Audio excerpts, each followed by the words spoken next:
If you're looking for an affordable dash camera, I'm going to say affordable, not cheap, because nobody wants to be cheap, right? You just want to be affordable.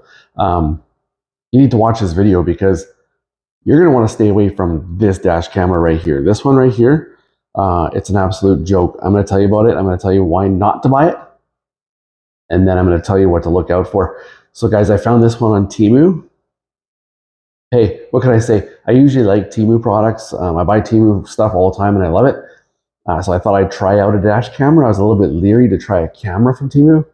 And I was right. This thing is garbage. I refunded it within an hour of pulling this thing out of the box and trying it.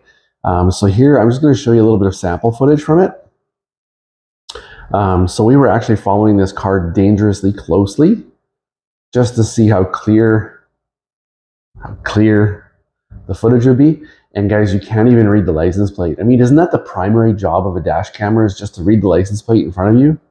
At the end of the day, I mean, yeah, you want to record the scenery, you want to see things going on.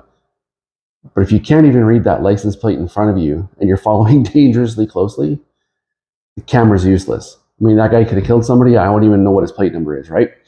So, guys, this is just a little public service announcement. If you're looking for a cheap camera, spend a little bit more money. I found this one on Temu. And here's the ad on Temu. And I mean, look, it's got positive reviews. It's got great specs.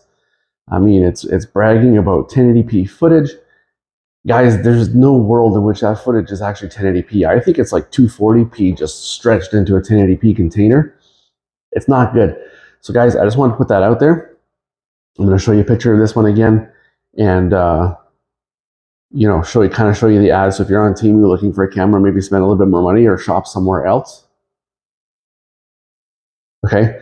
Now, I immediately returned this and then jumped onto Amazon to buy a different camera. So I'm going to show you that camera in the next video. You wouldn't believe how many times I had to actually buy a dash camera to find a good one. But this one, guys, it lies about its specs.